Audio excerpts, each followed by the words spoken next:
Muy, pero muy buenas noches, queridos radioescuchas del planeta Tierra, el sistema solar, la Vía Láctea y otros lugares hermosos del universo.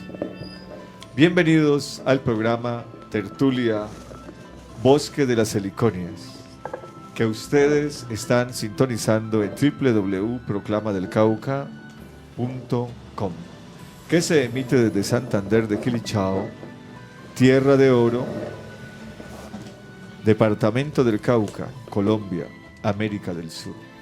Este es un espacio de reflexión, de conversación, donde la poesía y el arte se hacen presentes todos los miércoles a las 7 de la noche.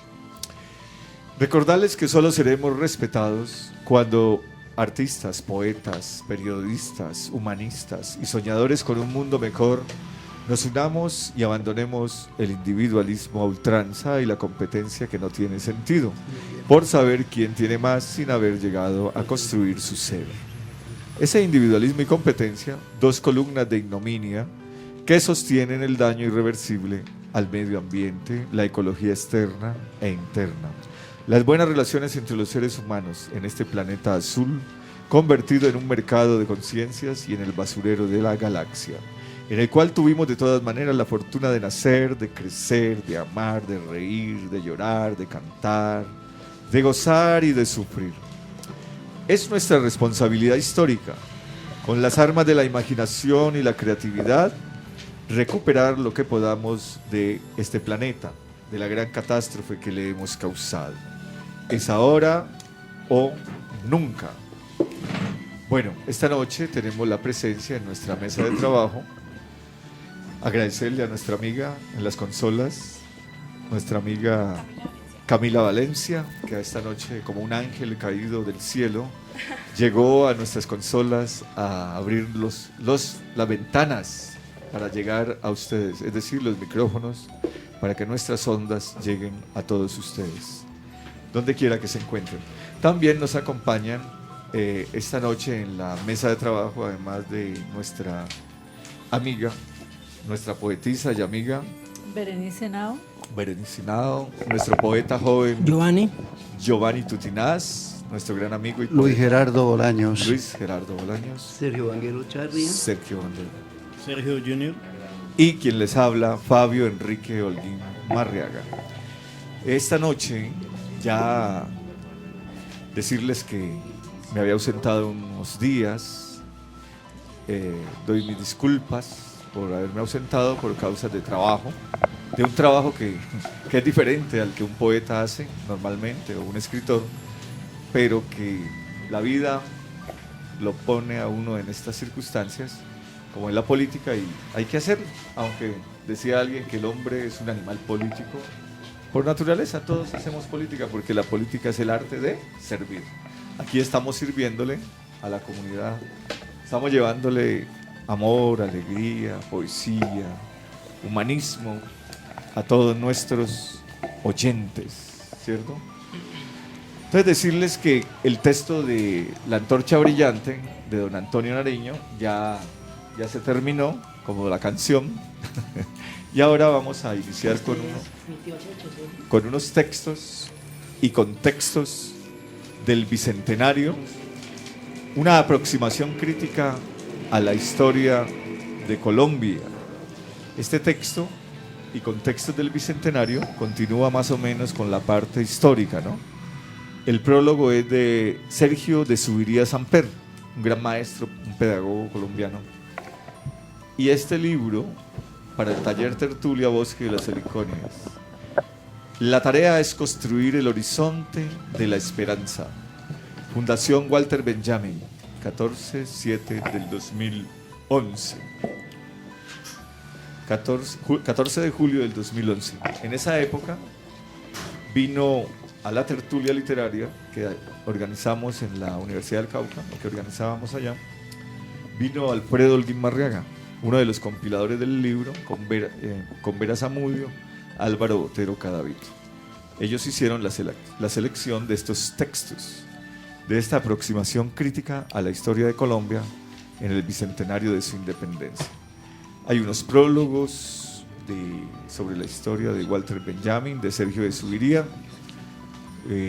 pero vamos a empezar con un texto de José Carlos Mariátegui, el gran escritor peruano, Lima, 1928, El problema del indio.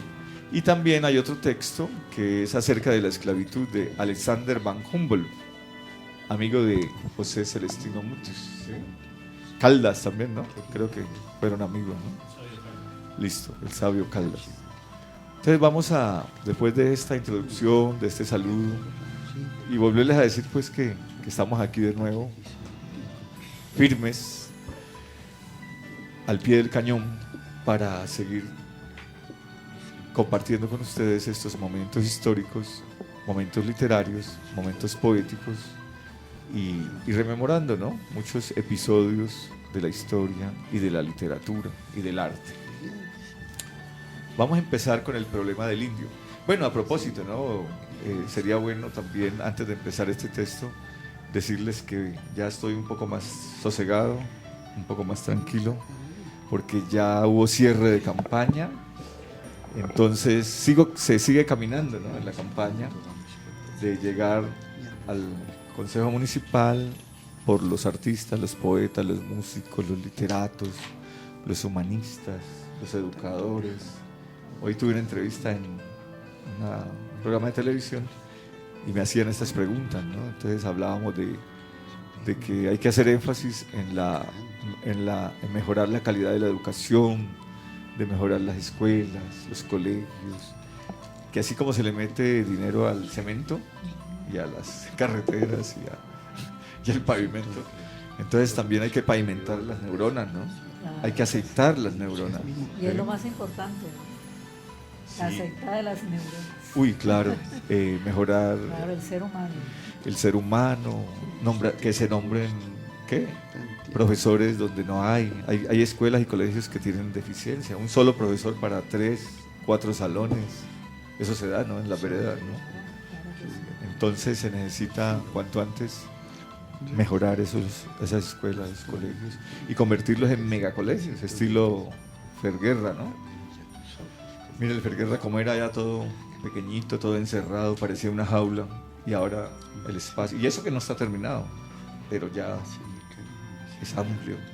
Usted pasa por fuera y ve que es amplio, ¿no? Y decirles que sí, que ha sido una experiencia diferente, al principio extraña, muy estresante para un poeta, sentarse en medio de una cantidad de gente que son políticos, como un gato en un almacén extraño, como un texto que escribió Artaud sobre Van Gogh, sobre Vincent Van Gogh, que dice, un gato en un almacén extraño, así me sentía. No porque quiera hablar mal de los políticos, sino que yo me sentía así. Imagínate, yo enseñaba a hacer recitales, a leer poemas. Empiece, maestro, el poema, y uno empezaba a declamar, y que es que hablar de estrategias, de reuniones, de zonales, de caseos. Entonces les estoy como resumiendo un poco las peripecias, ¿no?, que me ha tocado. De las experiencias que te han dado la política, por eso. Claro. Bueno, son experiencias y uno aprende, ¿no? Se aprende de ellas, y ahí vamos. He hablado mucho de la cultura, ¿no?, en todas esas oportunidades que me dan el micrófono. He hablado mucho de la necesidad de construir nuestra casa de la cultura, de construir de la escuela de formación artística, de sacarla, de llevarla a los barrios y a las veredas, y de la escuela de violines caucanos. Somos muy buenos, ¿no? Cuando suena un violín caucano, no queda nadie sentado. Esas fugas son sacudidoras, ¿no? Muy buenas. Claro. Bueno, después de hacerles como este pequeño recuento de por qué no había venido, en qué andaba, no era que me hubiera ido para el extranjero, sino que andaba en otros lares, en otro mundo, ¿no? Vamos a empezar el texto El problema del indio, de José Carlos Mariátegui. Su nuevo planteamiento.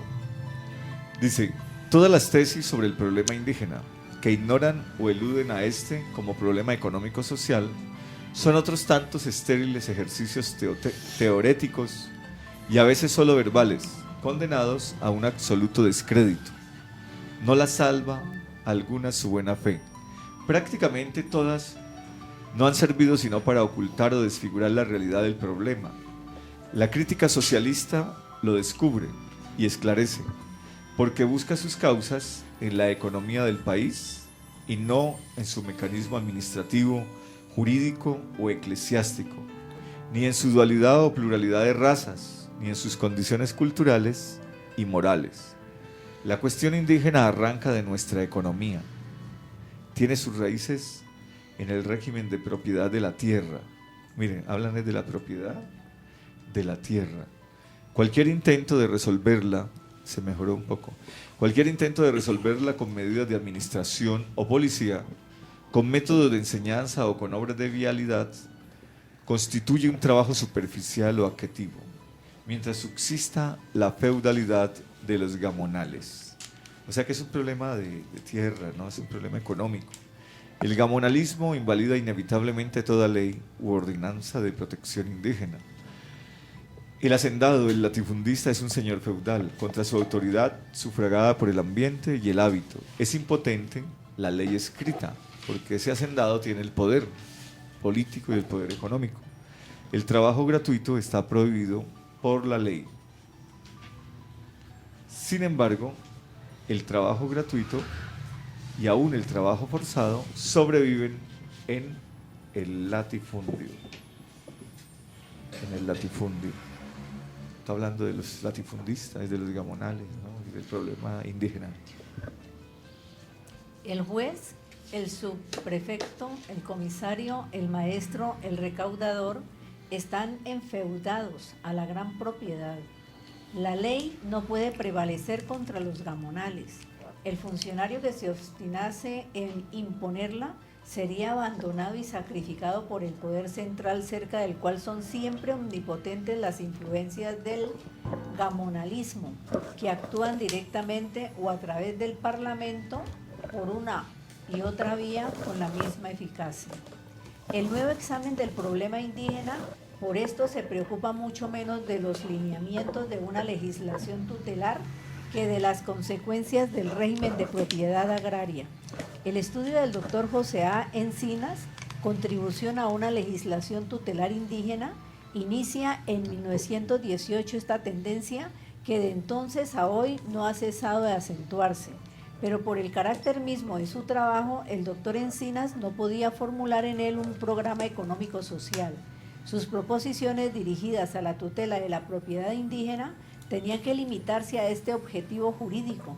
Esbozando las bases del Homestead indígena, el doctor Encinas recomienda la distribución de tierras del Estado y de la Iglesia.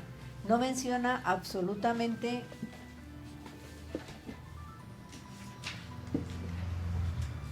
la expropiación de los gamonales latifundistas, pero su tesis se distingue por una reiterada acusación de los efectos del latifundismo que sale inapelablemente condenado de esta requisitoria, que en cierto modo preludia la actitud crítica económica social de la cuestión del indio. Listo, continuamos con la lectura. Recordemos que está hablando José Carlos Mariátegui, ¿no?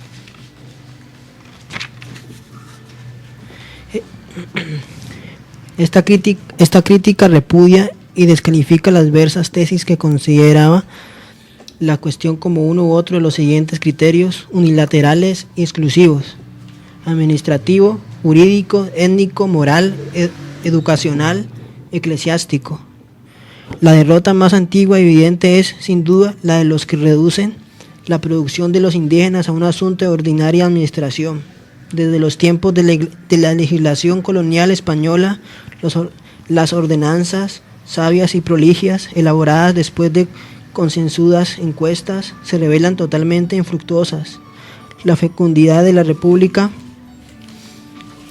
desde las jornadas de la independencia, en decreto, leyes y evidencias, providencias encaminados a amparar a los indios contra la exacción y el abuso. No es de las menos considerables.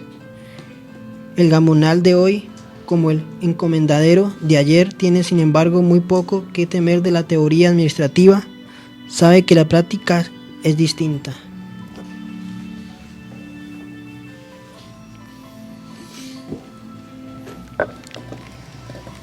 El carácter individualista de la legislación de la República ha favorecido incuestionablemente la absorción de la propiedad indígena por el latifundismo. La situación del indio a este respecto estaba contemplada con mayor realismo por la legislación española, pero la reforma jurídica no tiene más valor práctico que la reforma administrativa frente a un feudalismo intacto en su estructura económica. La apropiación de la mayor parte de la propiedad comunal e individual indígena está ya cumplida. La experiencia de todos los países que han salido de su evo feudal nos demuestra, por otra parte, que sin la disolución del feudo no ha podido funcionar en ninguna parte un derecho liberal.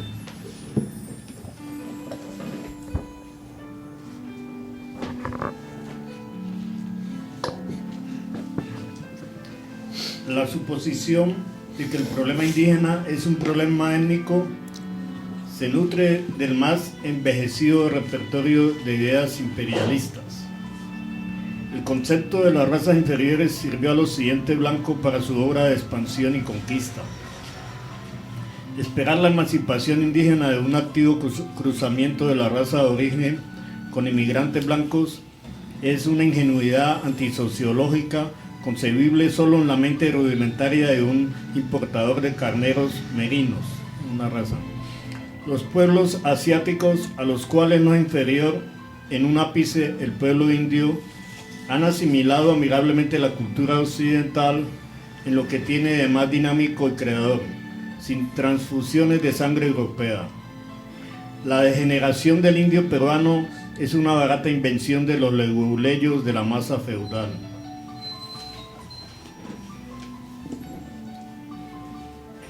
La tendencia a considerar el problema indígena como un problema moral encarna una concepción liberal, humanitaria, ochocentista, iluminista, que en el orden político de Occidente anima y motiva las ligas de los derechos del hombre, las conferencias y sociedades antiesclavistas, que en Europa han denunciado más o menos infructuosamente los crímenes de los colonizadores, nacen de esta tendencia, que ha confiado siempre con exceso en sus llamamientos al sentido moral de la civilización.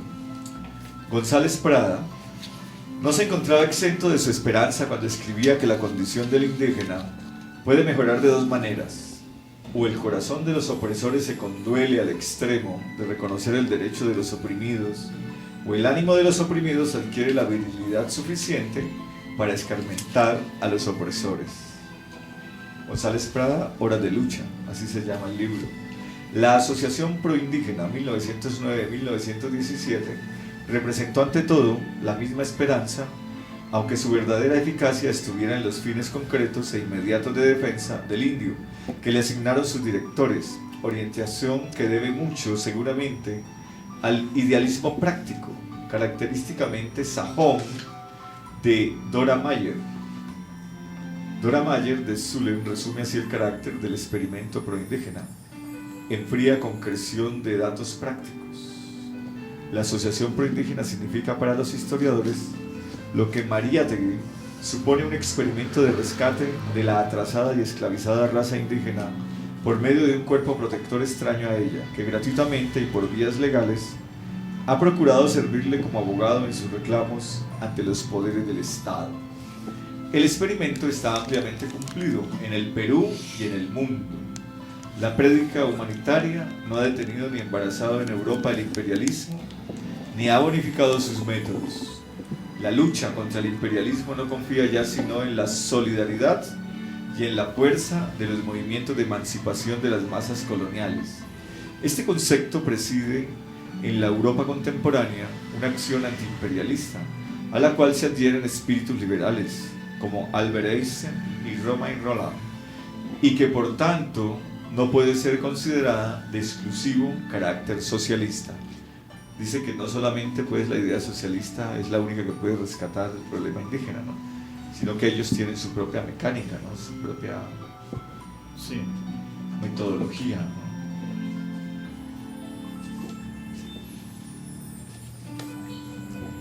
En el terreno de la razón y la moral se situaba hace siglos con mayor energía o al menos mayor autoridad la acción religiosa.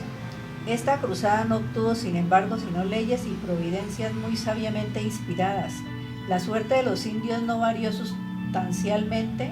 González Prada, que como sabemos no consideraba estas cosas con criterio propio o sectariamente socialista, busca la explicación de este fracaso en la entraña económica de la cuestión. No podía suceder de otro modo. Oficialmente se ordenaba la explotación, se pretendía que humanamente se cometieran iniquidades o equitativamente se consumaran injusticias. Para extirpar los abusos habría sido necesario abolir los repartimientos y las mitas. En dos palabras, cambiar todo el régimen colonial. Sin las faenas del indio americano se habrían vaciado las arcas del tesoro español. Más evidentes posibilidades de éxito que la prédica liberal tenía, con todo la prédica religiosa. Esta apelaba al exaltado y operante catolicismo español, mientras que aquella intentaba hacerse escuchar del exiguo y formal liberalismo criollo.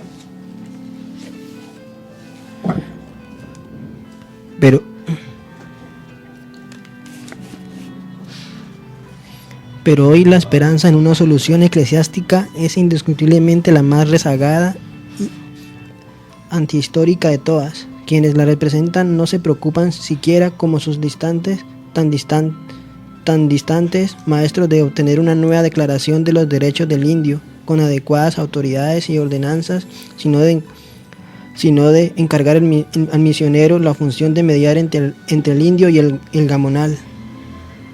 La obra que la Iglesia no puede realizar en un orden medieval, cuando su capacidad espiritual e intelectual podía medirse por frailes como el padre de las casas, ¿con qué elementos contaría para prosperar ahora? Las misiones adventistas, bajo este aspecto, han ganado la delantera al clero católico, cuyos claustros convocan cada día menos suma de vocaciones de evangelización. Fray Bartolomé, ¿no? Sí, Fray Bartolomé de las Casas, el defensor de los indígenas, ¿no? De las causas de los oprimidos. Mire cómo se combina ahí el poder, el gamonalismo, las ideas religiosas, todo eso, ¿no? El concepto de que el problema del indio es un problema de educación no aparece sufragado ni aún por un criterio estricta y autónomamente pedagógico. La pedagogía tiene hoy más en cuenta que nunca los factores sociales y económicos. El pedagogo moderno sabe perfectamente que la educación no es una mera cuestión de escuela y métodos didácticos. El medio económico, social, condiciona inexorablemente la labor del maestro. El gamonalismo es fundamentalmente adverso a la educación del indio. Su subsistencia tiene en el mantenimiento de la ignorancia del indio el mismo interés que en el cultivo de su alcoholismo. La escuela moderna, en el supuesto de que dentro de las circunstancias vigentes fuera posible multiplicarla en proporción a la población escolar campesina, es incompatible con el latifundio feudal. Miren cómo también se utilizaba la drogadicción a través del alcohol, ¿no? Para embrutecer más a los indígenas, ¿no? En vez de darles una educación pues adecuada a sus... También el alcohol también ayudaba a eso. Es que desde que llegaron los españoles, lo que trajeron fue licores y espejos. Ajá. Para cambiarlos por el oro. Correcto. Pero acá ya teníamos la chicha. Nos cambiaron la chichita. El chirrincho, ¿no? La mecánica de la servidumbre anularía totalmente la acción de la escuela. Si esta misma, por un milagro inconcebible dentro de la realidad social, consiguiera conservar en la atmósfera del feudo su pura misión pedagógica. La más eficiente y grandiosa enseñanza normal no podía operar estos milagros. La escuela y el maestro están irremisiblemente condenados a desnaturalizarse bajo la presión del ambiente feudal, inconciliable con la más elemental concepción progresista o evolucionista de las cosas. Cuando se comprende a medias esta verdad, se descubre la fórmula salvadora de los internados indígenas. Mas la insuficiencia clamorosa de esta fórmula se muestra en toda su evidencia apenas se reflexiona en el insignificante porcentaje de la población escolar indígena que resulta posible alojar en estas escuelas. La solución pedagógica propugnada por muchos con perfecta buena fe está ya hasta oficialmente descartada. Los educacionistas son, repito, los que menos pueden pensar en independizarla de la realidad económico-social. No existe pues en la actualidad sino como una sugestión vaga e informe de la que ningún cuerpo y ninguna doctrina se hace responsable. El nuevo planteamiento consiste en buscar el problema indígena en el problema de la tierra. Aquí concluye este texto, ¿no? Ese texto. Muy bueno, ¿no? El texto de Juan Carlos Mariátegui sobre el problema del indio. Ahí plantea algunas... Un problema económico-social. Económico, social, educativo también, ¿no? De educación y de penetración cultural, la aculturación, ¿no? De otras culturas, la penetración cultural de otras culturas occidentales hacia esas culturas que habían acá en América, ¿no? Y cómo se les enajena a través de otras ideas y del alcohol, ¿no? El alcohol también como arma, así como está ocurriendo en el mundo. El problema de la droga en Estados Unidos, en Europa, algunos dicen que es un problema, pero no hacen nada para de verdad erradicarlo del todo. ¿Por qué? Porque es que eso da dinero, eso da ayuda a esas economías. Esos vicios dan dinero. Claro. Y entonces a la economía no le importa lo demás. Empezando por ahí, por eso es que no la legalizan. Porque si no la legalizan, porque entre más ilegal, más caro es. Entonces el negocio se derrumbaría, ¿no? Es tenaz. Sí. Pero si ya habíamos leído también a Antonio Nariño sobre los derechos del hombre, debieron haberlos compaginado también para los derechos de los indígenas, porque me parece que ahí hubo un poquitico de exclusión en parte de los derechos de los indígenas como seres humanos, ¿no? Claro, porque es que se catalogarlos como seres humanos que eran. Es que se decía que no tenían alma. Y no vincularlos a esa cultura que llegó, no obligarlos, no, simplemente respetar su cultura y de pronto hasta engrandecerla. Si hubieran llegado... Porque ellos eran los dueños de la tierra. Si hubiera sido un encuentro de culturas, se había dado eso que usted está diciendo, pero eso no fue un encuentro de culturas, eso fue una invasión, fue un genocidio, dicen, ¿no? Sí. Porque en un encuentro de cultura yo te respeto a vos y tú me respetas a mí, tus costumbres, tus saberes. Entregarle nuestra cultura como un sentido, digámoslo así, ¿no? De educación hacia ellos, pero en realidad era para que existiera, era un complemento, ¿no? Nosotros entender su cultura y ellos entender la que llegaba. Antes eso es como un conjunto de comprensión, ¿no? Claro. Y aquí lo que hubo fue una imposición. Eso es la palabra, una imposición, correcto. Sí, porque los que llegaban les interesaba era la tierra, el oro y todo lo que sonara economía. Claro. Lo demás no importaba. No, yo creo que... En esa época no enseñaban sociología en España. Ajá. No, que no había nada de eso. Era cuestión del poder, ¿no? Sí. Era imponerse por el poder. Sí, la imposición. imposición. El poder de las armas, la imposición la cultura que nos avasallaba. sí, la imposición de una cultura sobre otra, ¿no? Y en esa imposición está la negación de la lengua del otro, de las costumbres del otro, ¿sí? Del arte del otro, porque ellos también tenían arte. Ellos escribían, por ejemplo, el Popol Vuh, el Chilambalán, todas esas cosas eran libros sagrados y son literarios también, ¿no? Bueno, muchachos, no sé hoy qué se celebra. Hoy se celebra el Día del Periodista. Imagínense. Saludos y felicitaciones a don Alfonso Luna, Y a su esposa y a sus a su hijos. esposa, a su familia, el periodista de la casa, y a todos aquellos periodistas.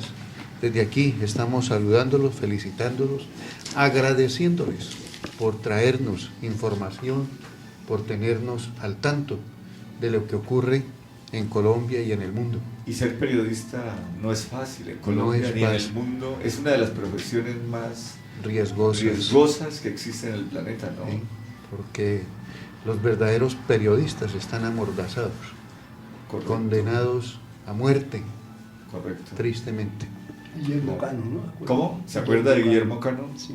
Claro, Sacrificado don Guillermo porque Cano. esas editoriales del Espectador eran contundentes contra el narcotráfico. Y ellos lo inmolaron.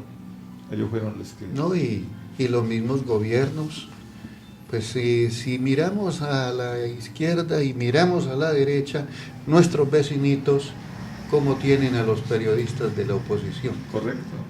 Amarrados, sentenciados. En todos los sistemas Sí. económicos y sociales, ser un periodista objetivo es un peligro. En Ecuador, en Claro. Venezuela, en Nicaragua, en Bolivia. Porque Es que el periodista no se debe casar con las conveniencias.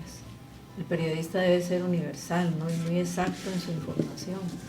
y el periodista es fundamental. Es que usted imagina una sociedad sin comunicaciones, usted imagina una sociedad sin noticias.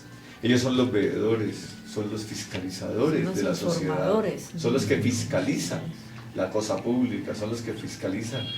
Imaginen si ellos fiscalizando y todo lo que vemos y todo lo que escuchamos, ¿se imagina que no hubiera periodista? No, el periodista hay que... Hoy felicitaciones, pero a millones para ellos, para don Alfonso Luna, para Proclama, para todos los periódicos que hay en Santander, para todas las emisoras que existen, porque de una u otra forma hay competencias y esas competencias son sanas, ¿no? Son para crecer. Mire cómo está de bonita esta emisora. Las competencias son sanas, ¿no?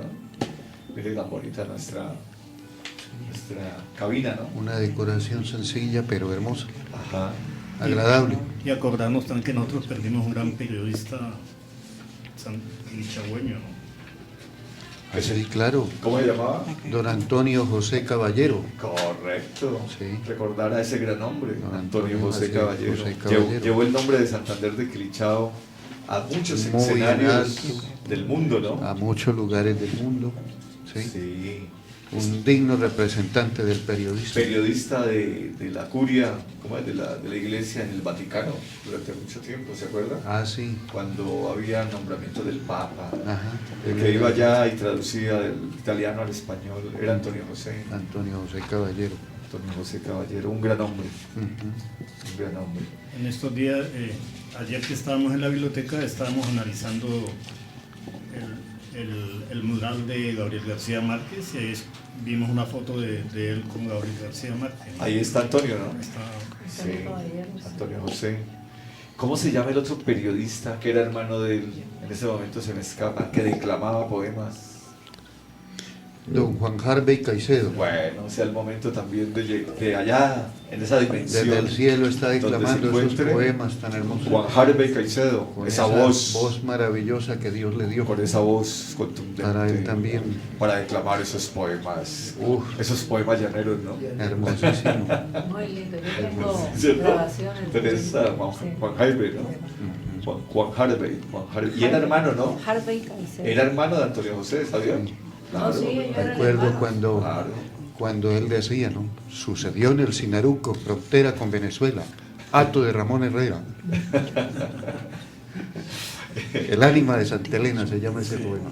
Bueno, y mire, para seguir celebrando el Día del Periodista, ¿se acuerdan? Hace poco también se fue un pariente mío, don Henry Holguín. que casi es alcalde de Cali. Henry Holguín. Barrilito. No, es Guillermo Holguín, Barrilito. Guillermo Holguín era Barrilito. Tío de Henry Holguín. Y Henry Holguín murió en Ecuador hace como un año, hace 2 años. ¿Se acuerdan de los periódicos? Que la página del enano. Ajá, sí. Era un periódico que había en Cali. Don Henry Holguín. El Caleño. El Caleño. La página del enano, y esa era una mujer despampanante. Y lo primero que veía uno en el periódico era la página del. ¿Cómo es? Esa era la columna de él. Ajá. Don Henry Holguín también. Ya se nos fue también. Y la famosa machaca. Ay, Pues de veras. claro. Él fue el creador de esa leyenda de la machaca. En el Amazonas. En el Amazonas. En Semana. Semanas. Fue en Semana, ¿no? Sí. El hombre de la historia se fue para allá y habló con los indígenas. Pues Semana que o hizo cromos. pública esa historia. Semana o cromo. Bueno, no. Como que en Cromos también. Cromos. Cromos, Sí. fue Cromos, sí. Fue Cromos. Que si usted lo picaba la machaca, ¿cómo era?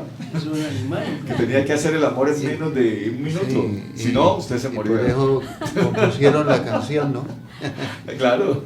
Dicen que el amor se da con macana cuando está picado por una machaca.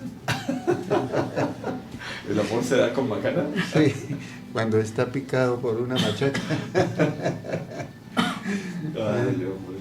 Qué bonito que usted ha traído este momento a. Un recuento bastante ¿Cómo es que es? sustancioso, ¿no? Volvió a repetir, el amor. Dicen Recuento que el amor sustancioso. se da con macana cuando está picado por una machaca. Ay, Henry Holguín. Dicen que el amor se da con macana cuando está picado por una machaca que chaca, chaca, chaca, chaca. ¿Quién no bailó eso? Oh, Y así infinidad de periodistas, ¿no? A Jaime Ortiz Alvear. don Jaime Ortiz Alvear. ¿Cómo era que tenía? Salsa con estilo. El mejor, el show que no tiene cover. Este Caracol. caballero que fue asesinado en Cali, era de apellido Mora Beltrán, Sí. Alirio Mora Beltrán, Alirio. También otro gran periodista. de RCN. José Pardo Llada. ¿Cómo no recordar a don José Pardo Don Llada? José Pardo Llada con sus arengas y panegíricos, mirador en el aire. Y el equipo amado. El Deportivo Cali.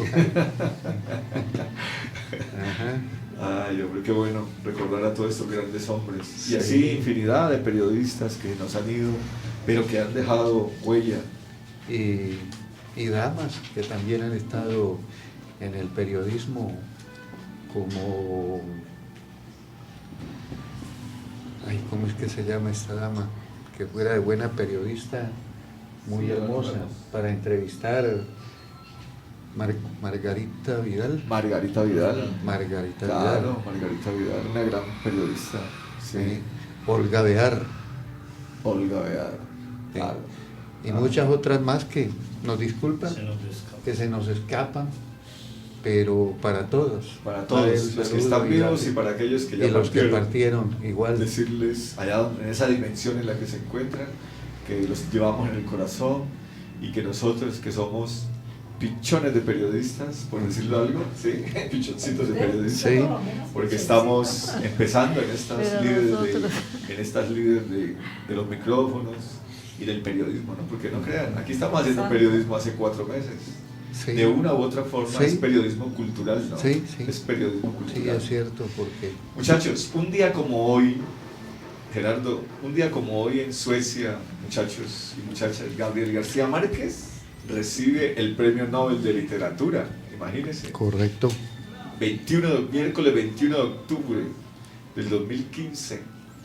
Hoy estamos recordando cuando se recibió el Premio Nobel por nuestro Don Gabriel García Márquez. García Eso fue Márquez. en el año 1982. Eso fue en 1982. Y dice así: 21 de octubre de 1982, después de haberse convertido en una de las figuras más importantes y relevantes del boom literario latinoamericano que se dio en la mitad del siglo XX, las obras de Gabriel García Márquez comenzaron a difundirse con rapidez en todo el globo. La fama alcanzada por el escritor nacido en Aracataca no solo permitió que fuese uno de los autores más relevantes de las letras latinoamericanas, sino que lo catapultó a ser uno de los autores icónicos de la lengua castellana. Pese a esto, la cercanía de García Márquez a la izquierda política y a figuras como Fidel Castro dificultó su vida en el país que lo vio nacer. Por eso aquí fue muy perseguido, ¿no? Porque él nunca ocultó su amistad con Fidel Castro, ¿no? Y con las ideas socialistas. Debió partir al exilio en México cuando el país fue gobernado por el presidente Julio César Turbay Ayala. ¿Recuerda? Ahí le tocó irse al exilio, sobre la sospecha que se tenía de que fuese comunista. El escritor respondió alguna vez: por supuesto que no. No lo soy ni lo he sido nunca, ni tampoco he formado parte de ningún partido político. Así respondió García Márquez. Él no necesitaba pertenecer a ningún partido. Sí. Era un libre pensador. Era un libre pensador, ¿no? Como muchos colombianos que no estamos de acuerdo con el gobierno, la forma de gobernar, eso es normal. Y no es cuestión de ser revolucionario ni nada de eso, es simplemente inconformidad. Claro. Y no le perdonaron Nunca. escribir en la revista Alternativa. Sí. Que Y era- Alternativa era opositora al gobierno. al gobierno, Claro. entonces, Claro, entonces eso le castigaron esa posición, ¿no? ¿Qué más, La Juan Pablo? desventura en la vida política fue compensada con creces por la gloria en el mundo de las letras, como premio a la pasión y originalidad de su obra, la cual describió la Academia Sueca como el lugar donde coincidieron lo fanático y lo real, combinados en un tranquilo mundo de imaginación rica, reflejando la vida y los conflictos de un continente. El 21 de octubre de 1982, Gabriel García Márquez, Gabo, para todos sus conocidos, fue galardoneado con el Premio Nobel de Literatura, único de estos premios que ha recibido un colombiano. La elección también resultó ser una cachetada a sus contradictores en el país. la- Ahora moral sí, creado. una cachetada buena. Claro. Uy, usted gana sin premio Nobel, ¿cómo quedan sus Imagínese. contradictores? Una No, cachetada con la mano cerrada. Y con un anillo de hierro, con puntillas. Sí.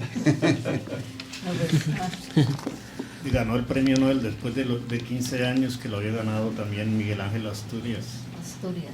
que nació también el 19 de octubre. Correcto, claro. Y después de 11 años de haberlo ganado, un caballero de las letras llamado Neptalí Ricardo Reyes Basualto, Pablo. alias Pablo Neruda. Alias Pablo Neruda, imagínate. Claro. Qué belleza, ¿no? Uf, Hermoso. Europa, claro, americanos grandes. Y una señora que se llamó Lucila Godoy Alcayaga, que también se llamaba doña Gabriela Gabriela Mistral, de la que- poeta de los niños, la poeta la poetisa de los niños, espectacular. Dos chilenos, ¿no? Ajá, dos chilenos, en Tacada. Nosotros tenemos uno, pero los chilenos tiene dos. Pero ahí vamos nosotros atrás, en cualquier momento llegamos allá. Alguno de nosotros se lo puede ganar. Sí, algún colombiano, somos 48 millones. Claro, No hay sí. nada imposible. No hay nada imposible. El 11 de diciembre de 1982, García Márquez arribó a Estocolmo con una inmensa comitiva de colombianos, entre los cuales se encontraba un grupo vallenato, vestido con liquiliqui, blanco, traje típico del Caribe. Recibió de manos del rey Carlos Gustavo de Suecia el más alto honor que ha tenido las letras colombianas. Antes de la ceremonia, el escritor declaró: "Yo tengo la impresión de que al darme el premio han tenido en cuenta la literatura del subcontinente y me han otorgado como una forma de adjudicación de la totalidad de esta literatura". El discurso de recepción del premio fue una reseña sobre la realidad mágica, pero también trágica, que caracteriza a la América Latina, esa misma realidad que el autor describió en una obra en la cual se siguen identificando millones de propios y extraños al día de hoy. 100 años de soledad. mucha obra, ¿sí o no? Mucha obra. ¿Ah? Como celebración de esta fecha y en memoria del escritor colombiano, la Universidad de Texas anunció que abrirá hoy, 21 de octubre de 2015, a los investigadores literarios el archivo del escritor colombiano Gabriel García Márquez. Allí se encuentran cientos de manuscritos originales de García Márquez y como referencia principal, en agosto nos vemos, la novela inédita del Premio Nobel. En agosto nos vemos. Uy, qué chévere. Si desea conocer el discurso que pronunció Gabriel García Márquez en la ceremonia, visite el link La Soledad en América Latina. Ahí tenemos mucho tema, ¿no? Buenas noches, Juan Pablo. Hola amigos, Una buenas noches. alegría. Hola, Juan Pablo. Qué gusto verlos. ¿Cómo estás? Bienvenido, Estar con ustedes. bienvenido al programa. Bueno, Gracias. En algunas ocasiones alcanzamos a leer unos cuentos cortos de Gabriel, ¿no? Nunca pensamos que tenía cuentos, pues, claro, sí. sí, pero largos, pues estos eran unos mini cuentos, cortos, más o menos. Ajá. No, García Márquez dejó mucha cosa que todavía hay que descubrir. Me imagino que la mujer y la biógrafo, ¿no? Y toda esa gente. Y en alguna medida también una influencia de Vargas Vila. Y de William Faulkner, que era maestro del Faulkner, ¿no? Faulkner y también Las Mil y Una Noches. Fueron una Nosotros- inspiración para nosotros 100 tenemos años. influencia de todo, sí, todos. Decía el gran poeta Héctor Rojas Erazo, el poeta de Tolú, y el pintor, ¿no? Era pintor y poeta, lo conocí, una persona muy agradable. Y un gran Decía poeta. que las influencias, no tengan miedo a las influencias y no se asusten. Las influencias son necesarias, que lo importante es ser bien influenciado, que eso es lo importante, decía Héctor Rojas Erazo. Amigos, buenos. Bueno, Amigo, hasta pronto. Bien.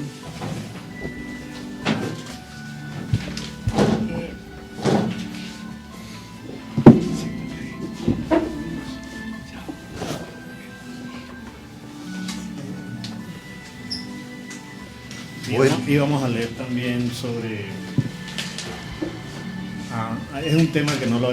también ahora leemos sobre Miguel Ángel Asturias, ¿no? Pero si tú tienes, ¿qué dato tienes, Gerardo? Me acaban de entregar este material que es muy interesante. muy interesante. Muy. Se ¿sí? trata de una gran mujer llamada Mónica Ernst, la mujer que vengó a don Ernesto el Che Guevara. Una No valiente. conocíamos ese detalle. Sí. Dice así: en Hamburgo, Alemania, eran las 10 menos 20 de la mañana del 1 de abril de 1971. Una bella y elegante mujer de profundos ojos color de cielo entra en la oficina del cónsul de Bolivia y espera pacientemente ser atendida. Mientras hace antesala, mira indiferente los cuadros que adornan la oficina. Roberto Quintanilla, cónsul boliviano, vestido elegantemente de traje oscuro de lana, aparece en la oficina y saluda impactado por la belleza de esa mujer que dice ser la australiana y quien días antes le había pedido una entrevista. Por un instante fugaz, ambos se encuentran frente a frente. La venganza aparece encarnada en un rostro femenino muy atractivo. La mujer de belleza exuberante lo mira fijamente a los ojos y sin mediar palabras extrae un revólver y dispara 3 veces. No hubo resistencia, ni forcejeo, ni lucha. Los impactos dieron en el blanco. En su huida dejó atrás una peluca, su bolso, su Colt Cobra 38 Special y un trozo de papel donde se leía: Victoria o muerte, ELN. ¿Quién era esta audaz mujer y por qué habría asesinado a Toto Quintanilla? En la milicia guevarista había una mujer que se hacía llamar Imilla, cuyo significado en lengua quechua y aymara es niña o joven indígena, ahora considerado un insulto en Bolivia. Su nombre de pila Mónica Erl, alemana de nacimiento, que había realizado un viaje de 11.000 kilómetros desde la perdida Bolivia con el único propósito de ajusticiar a un hombre, el personaje más odiado por la izquierda mundial, Roberto Quintanilla Pereira. Ella, a partir de ese momento, se convirtió en la mujer más buscada del mundo, acaparó las portadas de los diarios de toda América. Pero ¿cuáles eran sus razones y cuáles sus orígenes?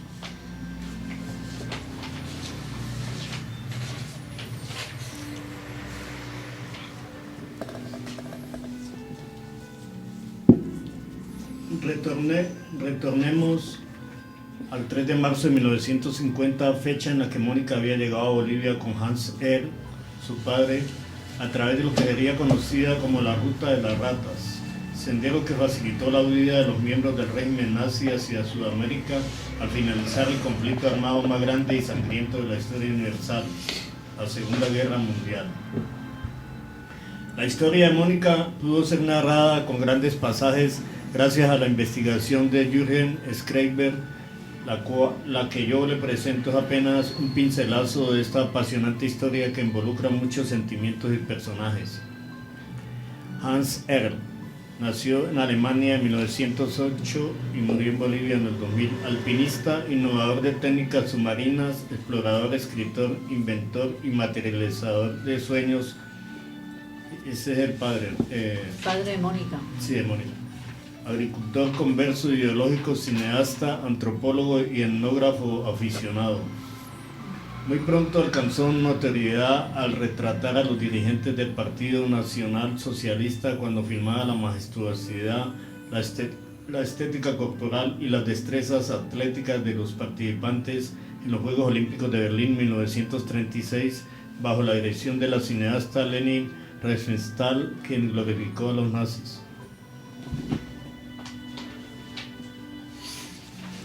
Sin embargo, tuvo el infortunio de ser reconocido para la historia y su posterior desgracia como el fotógrafo de Adolfo Hitler, aunque el iconógrafo oficial del Führer haya sido Heinrich Hoffmann del Escuadrón de Defensa. Citan algunas fuentes que Hans estaba asignado para documentar las zonas de acción del regimiento del famoso mariscal de campo, apodado el zorro del desierto, Erwin Rommel, en sus travesías por Tobruk, África.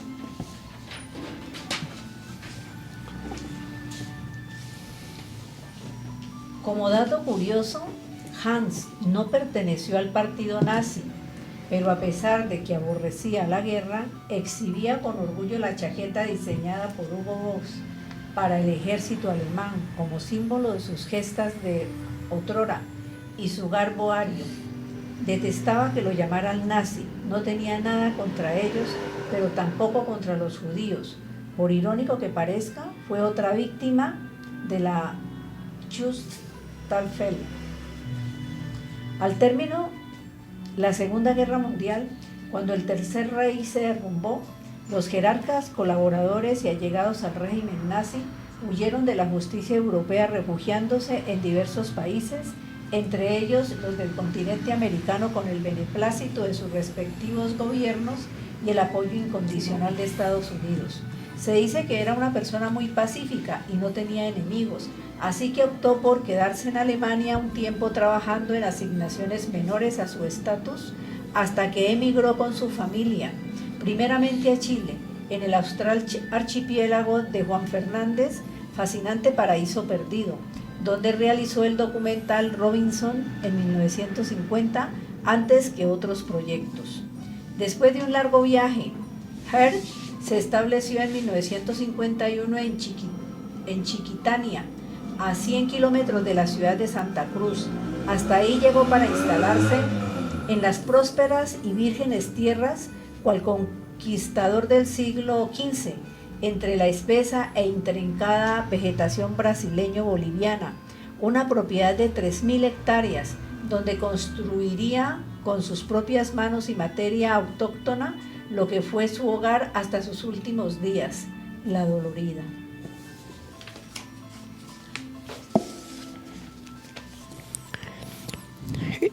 El vagabundo de la montaña, como era conocido por los exploradores y científicos,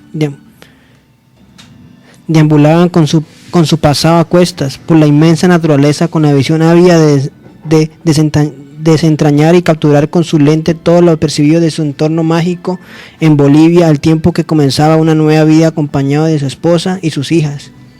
La mayor se llamaba Mónica, tenía 15 años cuando dio lugar el exilio, y aquí empieza su historia. Mónica había vivido su niñez en medio de la efervescencia del nazismo de Alemania, y cuando emigraron a Bolivia aprendió el arte de su padre, lo que le valió para trabajar después con el documentalista boliviano Jorge Luis. Han realizó en Bolivia varios filmes, Paiti y Ito, y transmitió a Mónica la pasión por la fotografía. Por cierto, fácilmente podemos reclamarla como mujer pionera de las realizadoras de documentales en la historia del séptimo arte. Mónica se crió en un círculo tan cerrado como racista, en el que brillaban tanto su padre como otros siniestros personajes al que ella se acostumbró a llamar con cariño el tío Klaus, un empresario germano seudónimo de Klaus Barbie, en 1913 y en 1991, y ex jefe del Gestapo en Lyon, Francia, mejor conocido como el carnicero de Lyon. Klaus Barbie cambiaría su apellido por Adman antes de involucrarse con la familia Erl en el estrecho círculo de personalidades en La Paz, donde este hombre ganó suficiente confianza de tal forma que el propio padre de Mónica fue quien lo que introdujo, incluso lo consiguió su primer empleo en Bolivia como ciudadano judío alemán, de quien se dice asesoró dictaduras sudamericanas.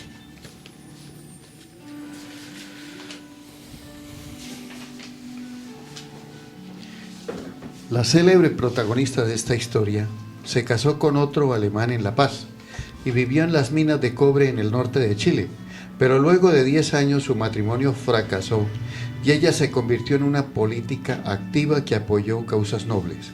En otras cosas, ayudó a fundar un hogar para huérfanos en La Paz, ahora convertido en hospital. Vivió en un mundo extremo, rodeada de viejos lobos torturadores nazis. Cualquier indicio perturbador no le resultaba extraño. Sin embargo, la muerte del guerrillero argentino Ernesto Che Guevara en la selva boliviana, en octubre de 1967, había significado para ella el empujón final para sus ideales. Mónica, según su hermana Beatriz, adoraba al Che como si fuera un dios. A raíz de esto, la relación padre e hija fue difícil por la combinación. Ese fanatismo adherido a un espíritu subversivo, quizá factores detonantes que generaron una postura combativa, idealista, perseverante. Su padre fue el más sorprendido y muy a su pesar la echó de la granja. Quizás ese desafío produjo en él cierta metamorfosis ideológica en los años 60, hasta convertirse en colaborador y defensor indirecto de los izquierdistas en Sudamérica.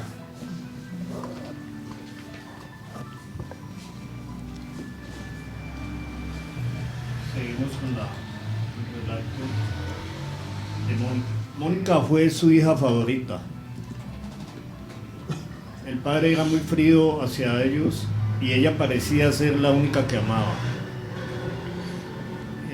Datos de ella, ¿no? Mi padre nació como resultado de una violación, mi abuela nunca le mostró afecto y eso lo marcó para siempre. El único afecto que mostró fue para Mónica, dijo Beatriz en una entrevista para la BBC de Londres. A finales de los 60 todo cambió con la muerte de Che Guevara.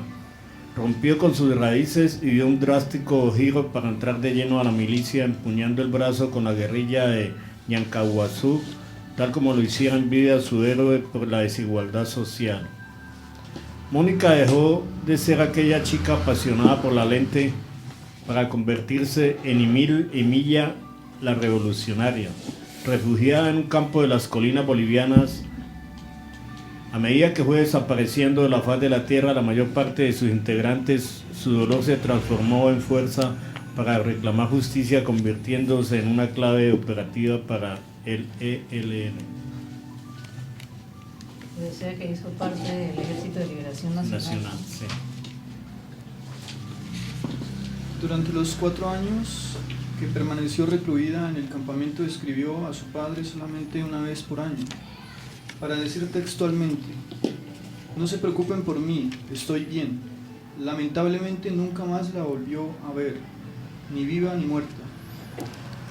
Así fue como en 1971 cruza el Atlántico y vuelve a su natal Alemania, y en Hamburgo ejecuta personalmente al cónsul boliviano, el coronel Roberto Quintanilla Pereira, responsable directo del ultraje final a Guevara, la amputación de sus manos, luego de su fusilamiento en la higuera. Con esta profanación firmó su sentencia de muerte, y desde entonces la fiel Imilla se propuso una misión de alto riesgo. Juró que vengaría al Che Guevara.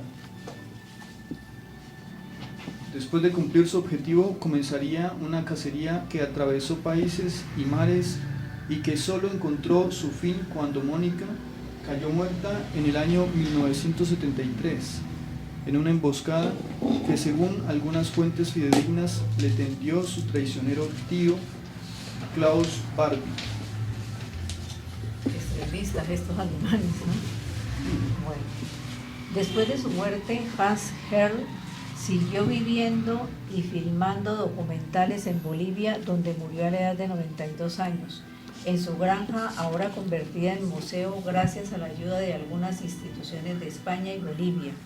Allí permanece enterrado, acompañado de su vieja chaqueta de militar alemán, su fiel compañera de los últimos años. Su sepulcro permanece entre 2 pinos y tierra de su natal Bavaria. Él mismo se encargó de prepararlo y su hija Heidi de hacer sus deseos realidad.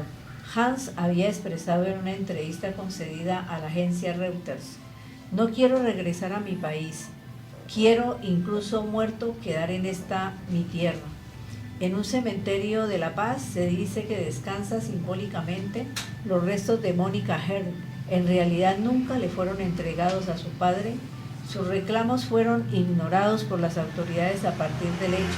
Estos permanecen en algún sitio desconocido del país boliviano. Yacen en una fosa común, sin una cruz, sin un nombre, sin una bendición de su padre.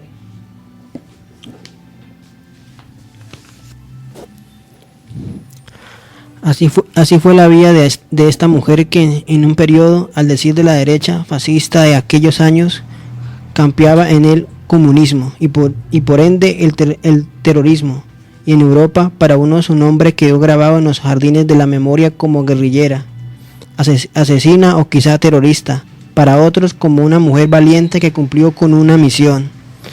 En mi opinión, es el costado femenino de una revolución que luchó por las utopías de su época y que a la luz de nuestros ojos nos obliga a reflexionar una vez más sobre esta frase: jamás subestimen el valor de una mujer.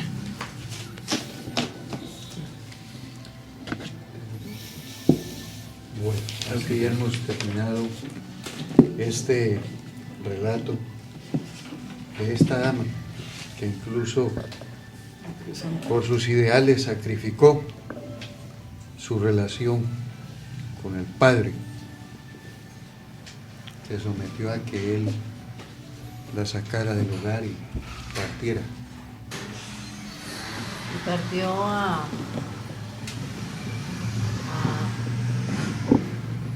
volvió a su país para cumplir con eso que tenía en mente, que era quitarle la vida a ese otro y a personaje. combatir contra la desigualdad social, ¿no? Ese Sí. era el punto clave de ella. Y de muchos comunistas. La desigualdad social. Una época de agitación política, ¿no? Entre liberales y conservadores, de derecha e izquierda. Y ahora pues como estamos con la extrema Bueno. derecha a nivel mundial. Entonces, dándole continuidad al programa, vamos a seguir ahorita con la acostumbrada sección de efemérides históricas para hoy 21 de octubre, Día del Periodista. La primera efeméride, en el año 1032, en Roma, el joven Teofilato, 24 añitos, don Teofilato, hace esta maravilla. Compra el papado y es nombrado Benedicto IX. Eso hizo don Teofilato de 24 añitos, y el papado de él, ¿sí?, duró de 1032 a 1055, es decir, 23 años. ¿Sí? En ese tiempo no solo de esa manera se llegaba a ser papa, comprando, se llegaba también matando. Muchos papas, para poder llegar allá, se convirtieron en asesinos. Como hicieron muchos reyes, como Isabel la Católica, se convirtió en una consumada asesina para poder llegar a ser la reina Isabel, porque ella estaba muy lejos de ser la heredera. Continúo. En 1994, don Rodrigo Díaz de Vivar, el famoso Cid Campeador, vence a los almorávides en la batalla de Cuarte. En 1096, en las cercanías de Nicea, en Turquía, miles de integrantes de la cruzada de Pedro el Ermitaño son aniquilados por los turcos selyúcidas. En el año 1285, en España, el rey Sancho IV y el sultán de Marruecos firman la paz después de que este último sitiara a Jerez de la Frontera, hoy Cádiz, y atacara Sevilla. En 1496, en Flandes, España, no es en Tolima, contraen matrimonio dos personajes que son muy históricos. Ella por su hermosura y después por el trágico final. Es Juana de Castilla, quien después fue llamada Juana la Loca, a quien, como era la costumbre, hicieron casar con Felipe el Hermoso. De hermoso no tenía nada, lo que tenía era un retardo impresionante, que eso fue lo que le causó la pérdida de la razón a Juana. Porque era en ese tiempo, en la realeza se pactaban las bodas, ¿sí?, sin conocerse los cónyuges, y no se daban cuenta de que y como eso era pactado y era sagrado, no se dieron cuenta de que ese príncipe era un retardado. Y cuando ella lo vio y la hicieron casar con él, perdió la razón. En 1520, en la boca oriental del estrecho de Magallanes, el navegante Hernando de Magallanes descubre el Cabo de las Vírgenes. En 1625, en Puerto Rico, Balduino Enrico incendia la ciudad de San Juan y la fortaleza antes de retirarse. En 1638, en el extremo suroeste de Inglaterra, sucede la gran tormenta eléctrica. Es el primer caso documentado de una centella. En 1805, cerca de Cádiz, la Royal Navy británica derrota a la flota franco-española en la famosa batalla de Trafalgar. Napoleón pierde la posibilidad de invadir Inglaterra y ésta se convierte en la primera potencia mundial marítima. En 1821 nace un caballero de las letras, el ruso don Fedor Dostoyevsky. En 1833 nace otro caballero que en honor a él se creó el Nobel de la Paz, don Alfred Nobel, los premios Nobel. En 1886 muere otro caballero de las letras, don José Hernández, escritor, poeta, periodista y legislador argentino, autor del famoso Martín Fierro. En 1879, en Estados Unidos, don Tomás Alva Edison consiguió que su primera lámpara eléctrica iluminara durante 48 horas continuas. En 1897, en San José, Costa Rica, se inaugura el Teatro Nacional con la famosísima obra Fausto de Johann Wolfgang Goethe. En 1919 fallece el gran escritor colombiano don Daniel Bayona Posada. En 1920 nace la mejor voz femenina del mundo de la salsa, doña Celia Trinidad Caridad Cruz, cantante cubana radicada en Estados Unidos, doña Celia Cruz. Tendría 90 años, ¿no? Si viviera, tendría... En 1951, en Argentina, Buenos Aires, en el barrio popular de La Boca, se derrumba la cúpula de la iglesia San Juan Evangelista durante la misa del domingo, mientras se festejaba el Día de la Madre, con la asistencia de 400 fieles. El accidente dejó un saldo de 9 muertos y unos 20 heridos. En 1971, en Suecia, recibe el Premio Nobel de Literatura don Pablo Neruda. Y en 1982, lo propio con don Gabriel García Márquez. Así las efemérides históricas del día de hoy. Continuamos con los aportes que cada uno hemos traído. Don Sergio, es su turno. Bien pueda. Voy a leer un poema que llama Los 30 dineros, escrito por Washington P. Bermúdez, poeta uruguayo, nacido en 1847 y que se ha caracterizado principalmente por sus composiciones satíricas y festivas. Salieri aquí comparándolos con Judas, a los políticos y escritores que por dinero defienden malas causas y aplauden a los que merecen censuras. Si por 30 dineros que a la cara le arrojaron los jueces con desprecio, vendió una noche el miserable Judas al sublime maestro. Hoy seres viles que a la luz del día, titulándose apóstoles del pueblo, venden su pluma y su conciencia venden, quizás por mucho menos.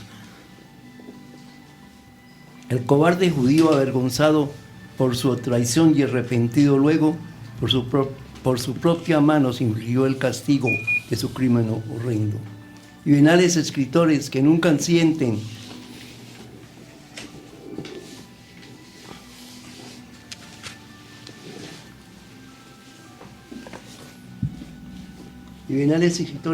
sienten rubor al recibir el precio, y de sus aplausos las monedas toman impúdicos riendo. Protervo fuistes al negociar la sangre del venerando mártir Galileo. Esos que venden su conciencia y pluma son Judas más protervos.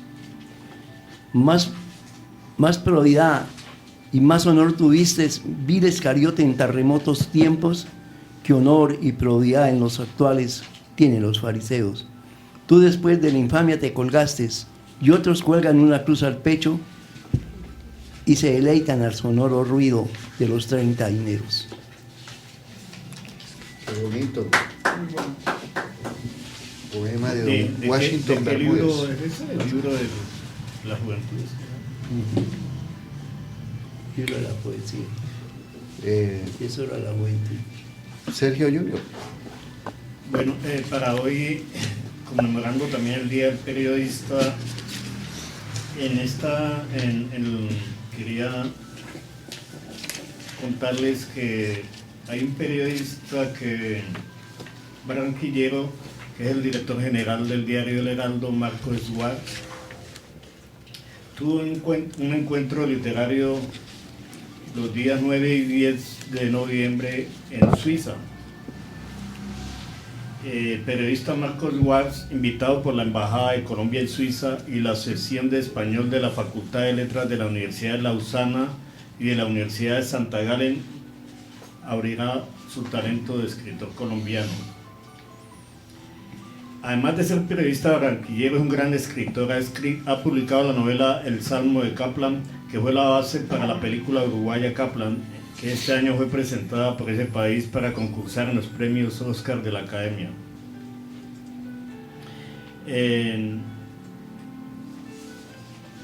La carrera profesional de Marcos Schwartz inicia en el diario El Heraldo de la ciudad de Barranquilla, donde se desempeñó como reportero entre 1982 y 1986, obteniendo en 1983 el premio Simón Bolívar, el más importante del periodismo colombiano.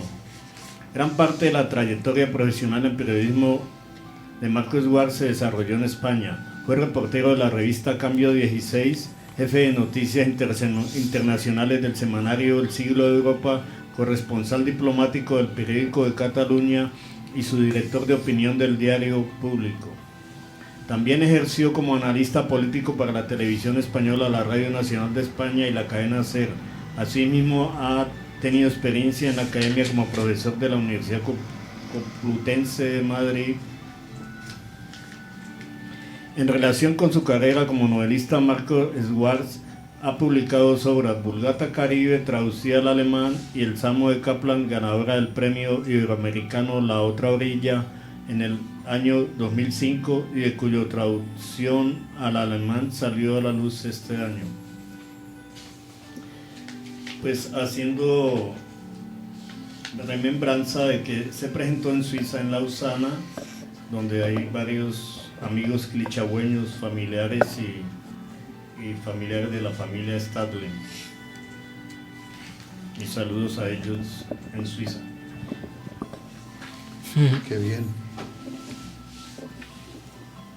Bien. Bien, pues, a Juan Pablo. Quiero leerles un poema de mi amigo Richard Becerra Acevedo, Levenhurst, como les mencioné hace 8 días, y este poema se llama La dúctil flor eterna.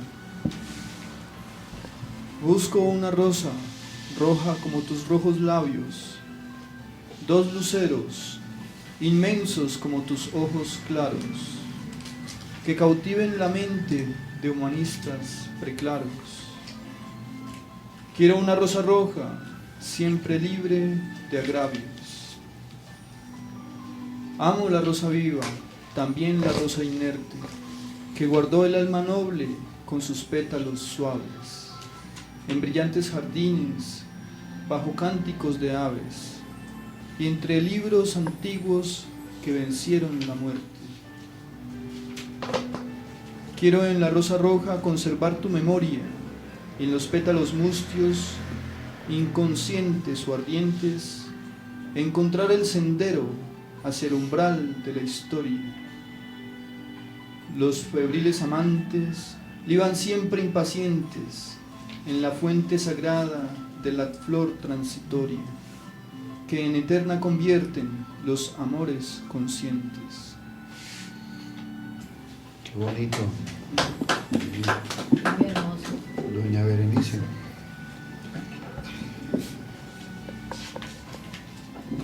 Vivencias, de mi autoría. Cerré mis pupilas del misterio para entregarte un segundo de mi vida, y en palpación continua de tu piel y la mía, enrollé mis gemidos de historias peregrinas. Descansé en tu regazo, en tu lecho de ternura, en la tibia seducción de tu ansiedad despierta. Juntamos los afines e inspiré tu fuerza. Escalamos uno a uno los riscos de la vida. Te adentraste en mis aguas y absorbí tus tormentas. Vibraste en mis mundos, calmaste mi sed adormecida.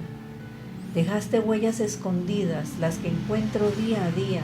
Tu calor, tu candor, entretenidas, con tu recuerdo en mi memoria, Todavía circula tu delicia y la mía. No cumplí, viví dentro de ti. Qué bonito. Giovanni, ¿qué nos tiene? Bueno, yo les tengo ahora un poema de Mario Benedetti. Amor de tarde. Es una lástima que no estés conmigo. Cuando miro el reloj y son las 4 y acabo la planilla y pienso 10 minutos y estiro las piernas como todas las tardes y hago así con los hombros para aflojar la espalda y me doblo los dedos y le saco mentiras. Es una lástima que no estés conmigo cuando miro el reloj y son las 5 y soy una manija que calcula intereses, o dos manos que saltan sobre 40 teclas, o un oído que escucha como ladra el teléfono, y un tipo que hace números y le saca verdades. Es una lástima que no estés conmigo cuando miro el reloj y son las 6. Podrías acercarte de sorpresa y decirme qué tal, y quedaríamos yo con la mancha roja de tus labios y tú con el tizne azul de mi carbónico. Muy bonito. La obra que a continuación les traigo la escribí hace 5 días, el 16 de octubre. Más que un poema, es la letra para una canción que con la bendición de Dios se va a convertir en la cortina del programa que pienso hacer de música colombiana. Se llama Colombia Mía y lo hice teniendo como base una de las gaitas de ese gran músico y compositor, don Luis Eduardo Bermúdez, don Lucho Bermúdez. Dice así: Colombia mía, tierra de bendiciones, paraíso de melodías, para ti son mis canciones. Orgulloso hoy me siento, porque nací en tu suelo, lanzo mi voz al viento, Colombia yo te quiero. Con la cumbia costeña, el joropo, un curulao, torbellino, porro y guaneña, la carranga y el alabao. Honor te hacen tus hijos, madre de compositores, cantantes y músicos prolijos, te tributan sus amores.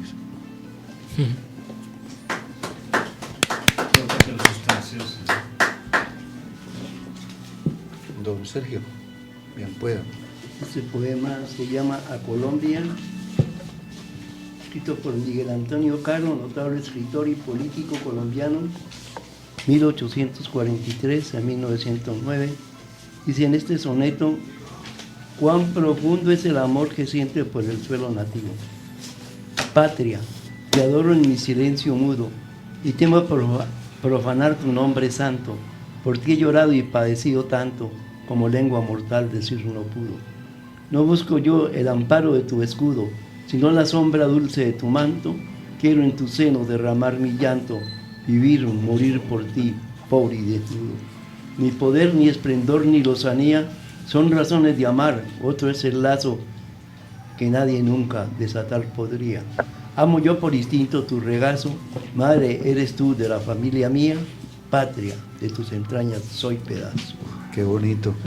No escuchaba ese soneto desde yo me acuerdo que eso lo cantábamos en la escuela, ¿no? Claro, en la primaria. La primaria se cantaba yo. No lo escuchaba desde ese tiempo. Yo pensaba que era una canción y es un soneto. Poema. Sí, yo siempre lo escuché como poema. Poeta y Don Miguel Antonio Caro. escritor colombiano. Ajá, hermoso. Sergio, ¿con qué nos va a deleitar? No he traído nada de poesía, pero pues tengo una biografía de Miguel Ángel Asturias, que también, junto con nuestro Nobel, recibió el premio de literatura en 1967. Tenía el Nobel García Márquez 40 años. Bueno, nació Miguel Ángel Asturias el 19 de octubre de 1899 del siglo pasado, ¿no? del siglo XIX. Hijo de Ernesto Asturias Girón, abogado y juez, y María Rosales de Asturias, maestra de escuela. En medio de la caótica situación política que caracterizó a Guatemala durante todo el siglo XX, los Asturias debieron abandonar la capital y trasladarse en 1905 a Salamá, la cabecera departamental de Baja Verapaz, lugar en el cual los abuelos del futuro escritor tenían una granja. El siguiente pedazo asimila pues que Gabriel García Márquez también escribió también sus cuestiones después de haber escuchado a sus abuelos y a sus familiares muchas historias, ¿no? Acá la niñera de Miguel Ángel Asturias fue una joven indígena que le contaba historias, mitos y leyendas de su cultura. La presencia de esta niñera y la enorme proporción de población indígena que habitaba Salamá acercaron a Asturias a la compleja e injusta realidad que vivían los pueblos nativos guatemaltecos de la época, la cual lo marcó el resto de su vida. En 1908 los Asturias regresaron a la ciudad de Guatemala. Cuando el escritor tuvo edad para ingresar a la universidad, empezó la carrera de medicina, aunque la abandonó después de un año y decidió estudiar Derecho. Para obtener el título de abogado presentó una tesis titulada El problema social del indio, que fue publicada en 1923. Para ese mismo año Asturias partió hacia Francia, donde estudió etnología y dio rienda suelta a su carrera como escritor literario, la cual había ya empezado algunos años antes, pero debió dejar en segundo plano hasta la obtención de su título. En 1930 publicó su primer libro, Leyendas de Guatemala. Al regresar a Guatemala emprendió una carrera política que le llevó a ejercer los puestos de diputado y embajador. La trayectoria en la política de Asturias tuvo una inesperada ruptura con el golpe militar de Carlos Alberto Castillo Armas. Este le cobró la fidelidad que tuvo al gobierno de Jacobo Arbenz y ordenó que Asturias fuera despojado de su nacionalidad guatemalteca y expulsado del país. Esta situación cambió con la elección de Julio César Méndez Montenegro, quien rehabilitó a Asturias, le devolvió su ciudadanía guatemalteca y le nombró embajador en Francia. La literatura en Asturias es una de las más complejas a nivel temático. Trata de ser un esquema de la cruda realidad social de su país, la cual es compartida por gran parte del continente, a la par que incorpora rasgos propios de la etapa conocida como el boom latinoamericano, entre ellos el realismo mágico, que también manejó muy bien nuestro Nobel de la Paz, Gabriel García Márquez. Uno de los aspectos que lo identifican sobre otros escritores es la continua presencia del elemento indígena en sus obras. Aparte de sus leyendas, Asturias es conocido por obras como Hombres de Maíz, 1949, El Señor Presidente, 1943, entre otras. Asturias fue galardonado en 1967 con el Premio Nobel de Literatura por sus logros literarios vivos, fuertemente arraigados en los rasgos nacionales y las tradiciones de los pueblos indígenas de América Latina. Falleció en 1974 en París, después de haber padecido cáncer. Como analizamos este gran hombre, también en este momento hay un premio también que se llama Premio Miguel Ángel de Asturias, ¿no?, que concede para los grandes escritores.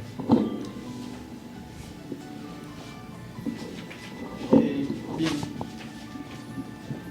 Pues bien, amigos, quiero recitarles un poema de José Asunción Silva que se llama Nocturno. Bellísimo. Muy bonito. Una noche toda llena de perfumes, de murmullos y de músicas de alas.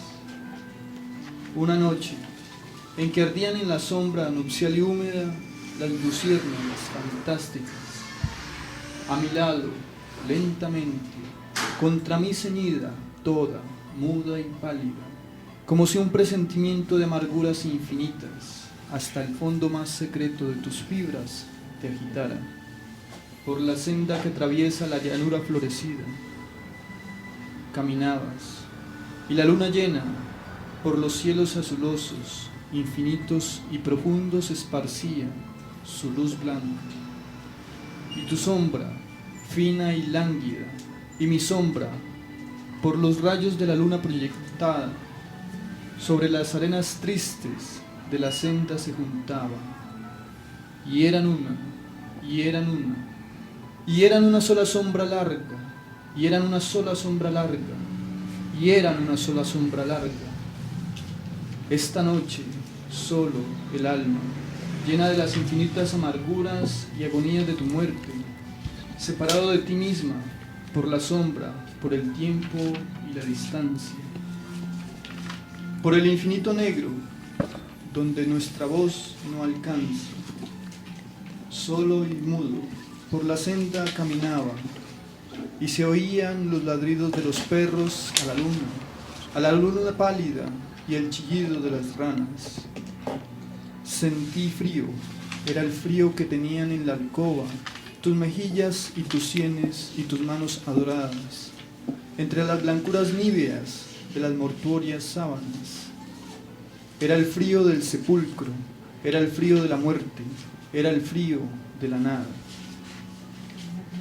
Y mi sombra, por los rayos de la luna proyectada, iba sola, iba sola, iba sola por la estepa solitaria, y tu sombra, esbelta y ágil, fina y lánguida, como en esa noche tibia de la muerta primavera, como en esa noche llena de perfumes, de murmullos y de músicas de alas, se acercó y marchó con ella, se acercó y marchó con ella, se acercó y marchó con ella, oh, las sombras enlazadas, oh, las sombras que se buscan y se juntan en las noches de negruras y de lágrimas. Qué bonito. Don José Asunción Silva. Hermoso. Doña Bueno, Berenice. aquí dos poesitas mías cortas. Décima entre dos puntos.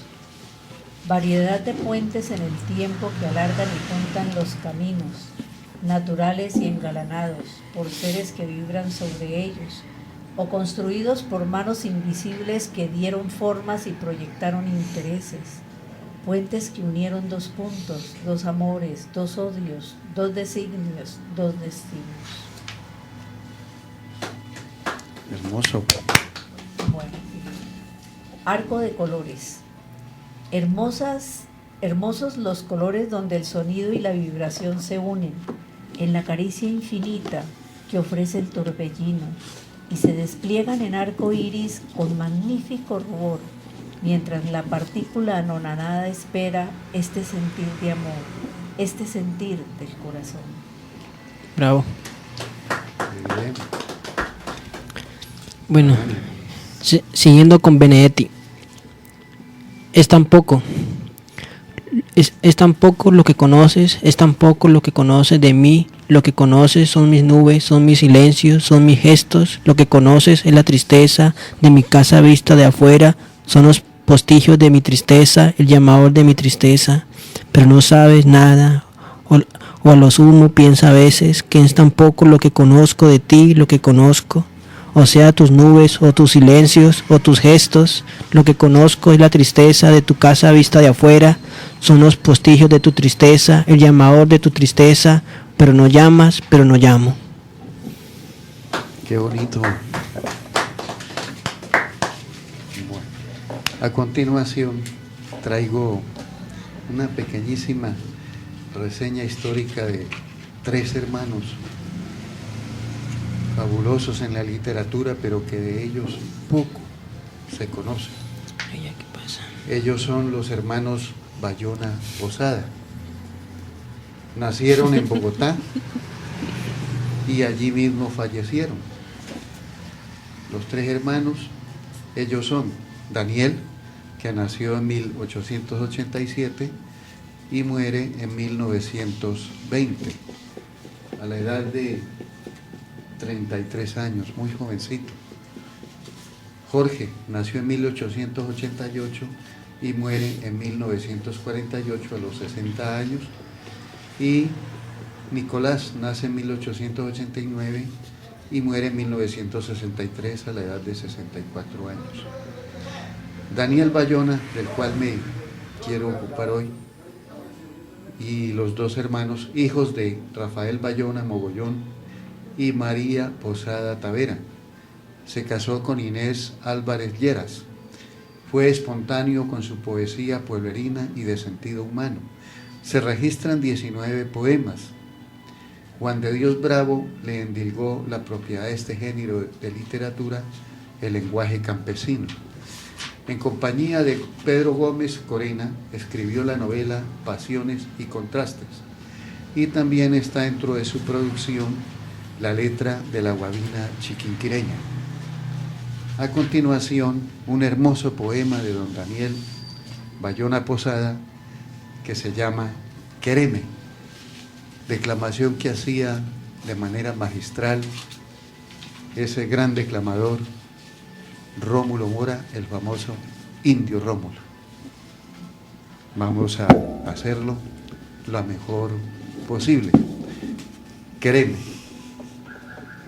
quéreme, chinita, como yo te quiero. No seas remilgada, no seas tan esquiva, puñado de virtudes, piacito de cielo. Díseme una cosa, ¿por qué te disgustas cuando yo a tu ladito me siento? ¿Por qué no dejarme que pase la tarde viéndome las niñas de tus ojos negros? ¿Por qué pones trompas y te haces la brava? Si pues entre tus trenzas yo liso mis dedos. Déjame quererte, déjame que goce, queriéndote artico, paloma lucero. Mira, china linda, pa' ti, mira, yo tengo un ranchito que lo hice yo mismo, pa' que allí soliticos vivamos cuando nos casemos.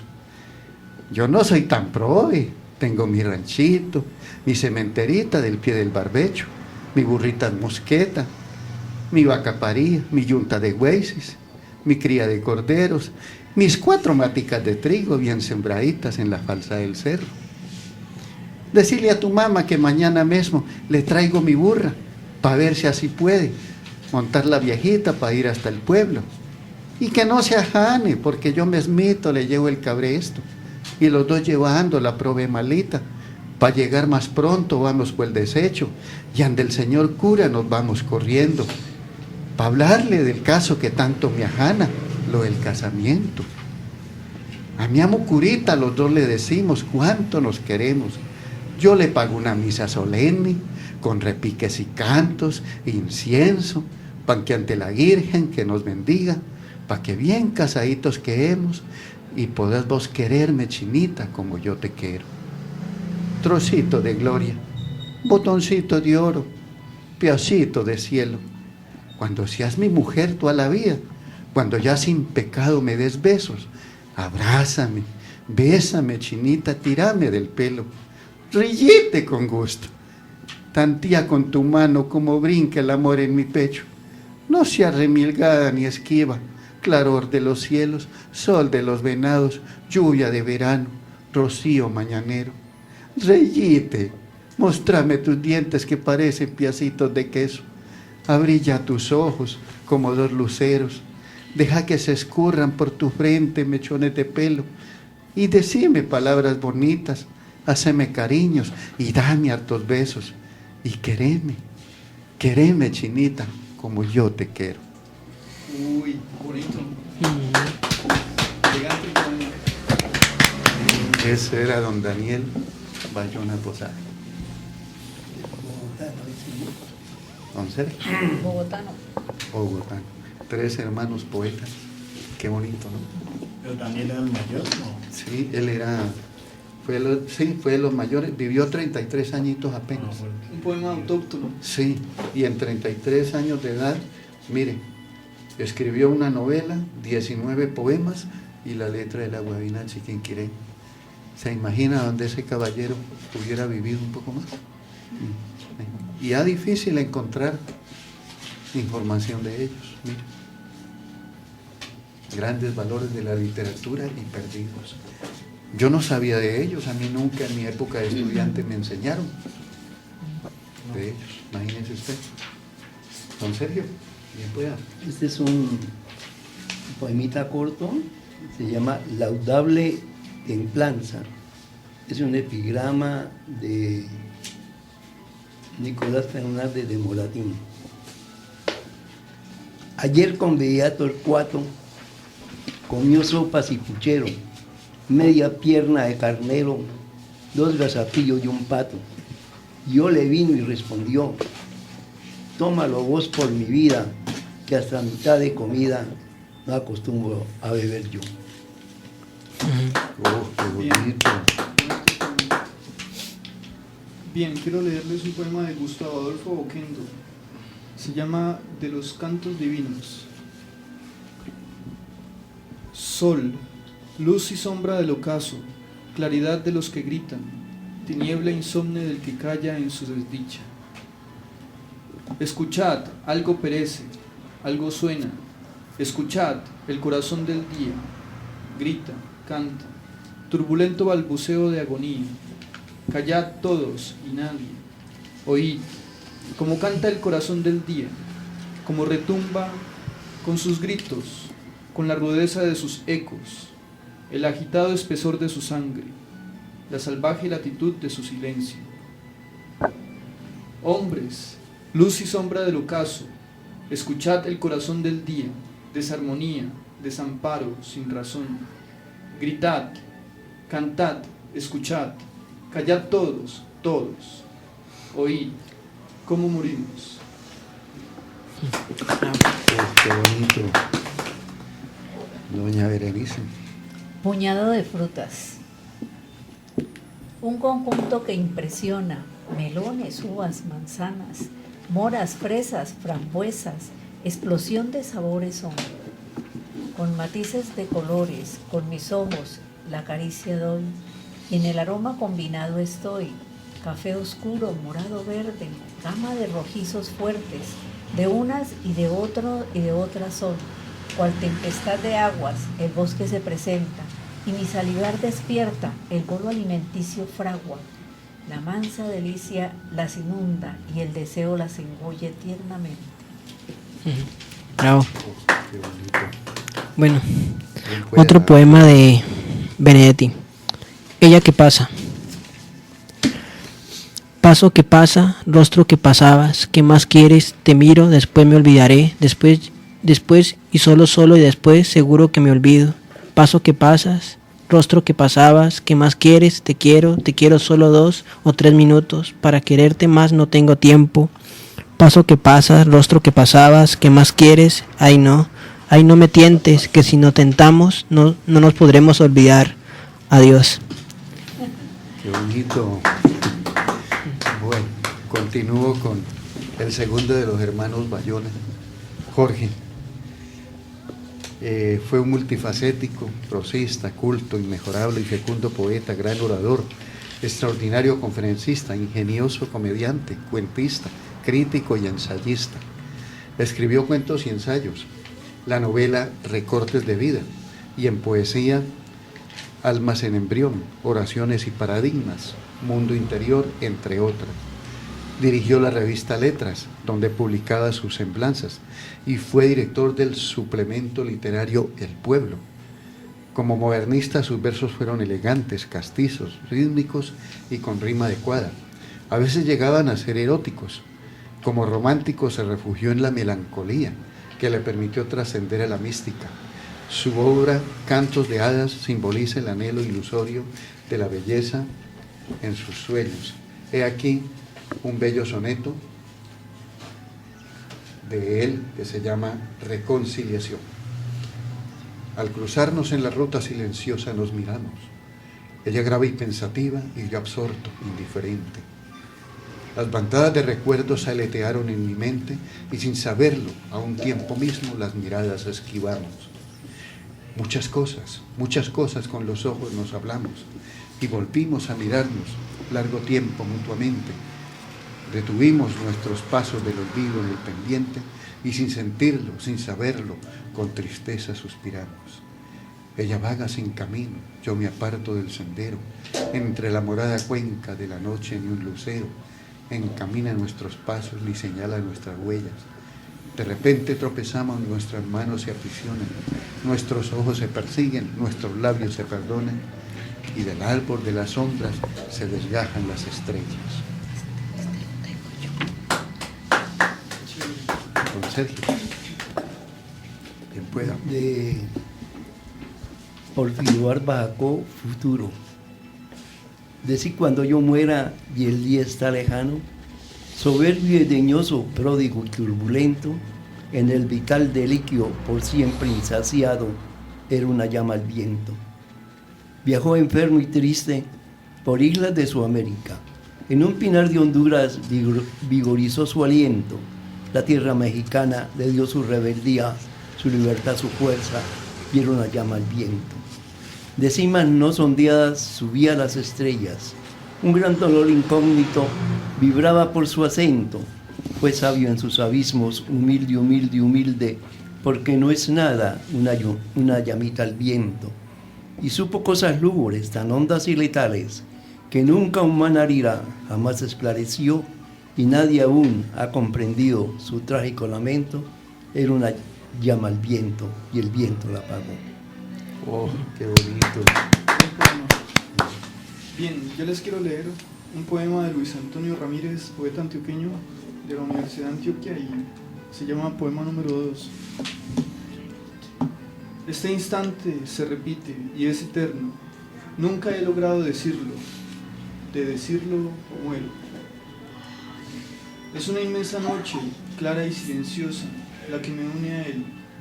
Es un cielo sin ocaso, su permanencia en mí. El espacio entre mí y aquello que debo decir ¿Y mamá? está vacío. Es una noche que no digo y que no llega. Antes que llegue la luna, he llegado yo a saludar la noche, a ser su cómplice, a untar con ella cualquier rostro de este día. Ahora es tarde, tarde he de llegar, siempre tarde, tarde siempre. El cielo está afuera, afuera del cielo no estoy yo, de mí no hay nada, puro afuera, es decir, cielo. Afuera el cielo, yo afuera, contenido en nada, suficiente espacio hay para volar, para callar, para pensar, para decir. Qué bonito. Hermosa sinfonía. Me acompaño con tus diálogos en mis días y noches de otra soledad, en donde el sol y la edad curan mi invierno, en donde se explaya mi sentir interno, en donde tu rítmica y la mía forman uno. Ideas que se emiten, calidez perpetua, grandes y pequeñas se adentran en la miel, alimentan los punticos de sensibilidad completa, navegan una y otra vez en tu piel y mi piel. Sin sonidos llegan y la emoción circunda, en noches avanzadas nos unen otra vez, se cruzan como si filamentos fueran, entendimiento, comprensión y corazón tal vez, y surgen emotivas, cautivas, deslumbrantes, de tu interior profundo, desbordantes, y como en un susurro oigo entremeses que acariciar el viento en sus reveses. Algo aporto a tu alegría que también es mía. ¿Cómo se llama la melodía? Hermosa sinfonía. Oh, qué bonito. A ver, Giovanni. Bueno, aquí va otra vez Benedetti. Corazón, coraza, porque te tengo y no porque te pienso, porque la noche está de ojos abiertos, porque la noche pasa y digo amor, porque has venido a recoger tu imagen, eres mejor que todas tus imágenes, porque eres linda desde el pie hasta el alma, porque eres buena desde el alma a mí, porque te escondes dulce en el orgullo, pequeña y dulce, corazón, coraza, porque eres mía, porque no eres mía, porque te miro y muero, y peor que muero, si no te miro, amor, si no te miro, porque tú siempre existes donde quiera, pero existes mejor donde te quiero, porque tu boca es sangre y tienes frío, tengo que amarte, amor, tengo que amarte, aunque esta herida duela como dos, aunque te busque y no te encuentre, y aunque la noche pase y yo te tenga y no. Qué bonito. Caramba, estamos fecundos esta noche. Qué hermoso. Bueno, yo Continúo con el tercero de los hermanos Bayona Posada. Es que es fascinante. Se llamó Nicolás, el menor de los tres hermanos. Su obra es clásica, modernista, cantó a las costumbres populares campesinas, como Daniel, pero también como Jorge, elocuente en sus versos, íntimos y delicados afectos, siguiendo la línea de la mística. Además cultivó la poesía épica, siempre con hondo amor a la patria y a su pueblo. Extraordinario prosista y traductor, educador y periodista, historiador y académico. Muchas obras de las cuales podemos mencionar: Molinos de Viento, en 1948, Sabanera, en 1963, obras laureadas: El huerto de los ruiseñores, Las frutas sabrosas, obras antológicas: Panorama de la literatura universal, Panorama de la literatura colombiana, Historia de la literatura española, el poema mixto. Qué orgullo para esos padres, ¿no? Tres grandes poetas, escritores. Maravilloso.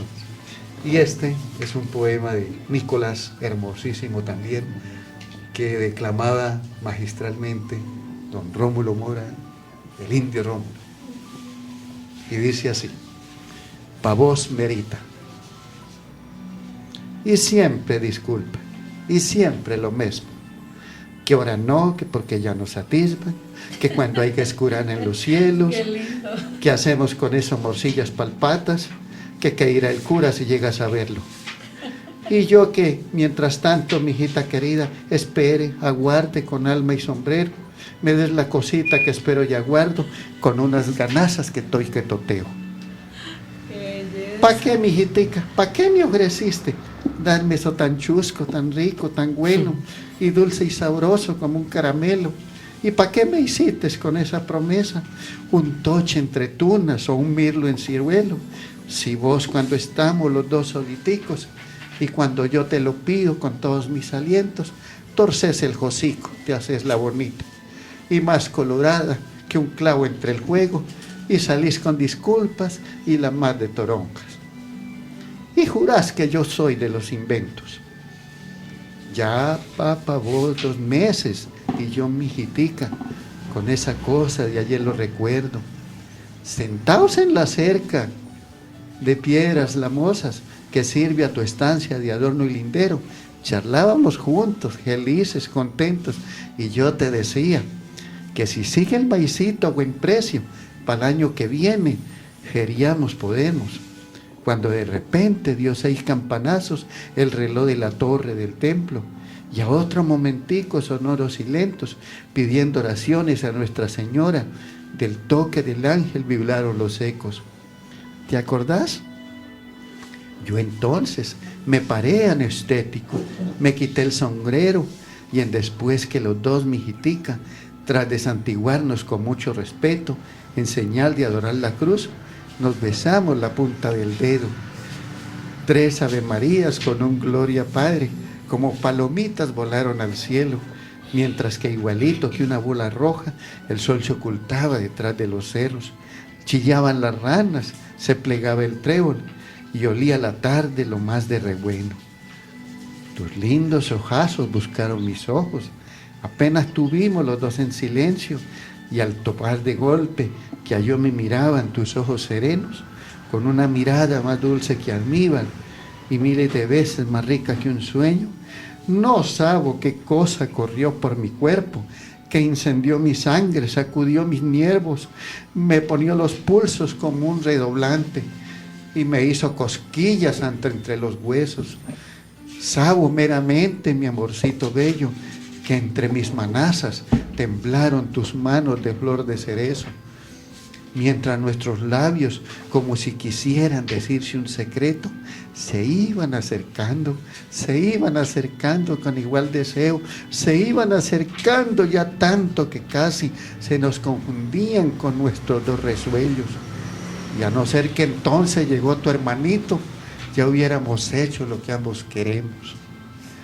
Desde aquella tarde, dormido o despierto, no puedo, mijita, pensar sino en eso.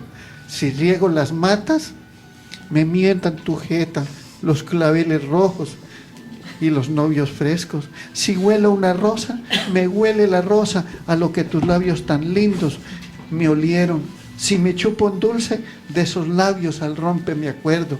En ellos pensando me meto en la cama y con ellos soñando me despierto. Y hasta taita lindo le pido en mis rezos que allá en la otra vida, si a vos te hace lirio, a yo me haga entonces azul tominejo.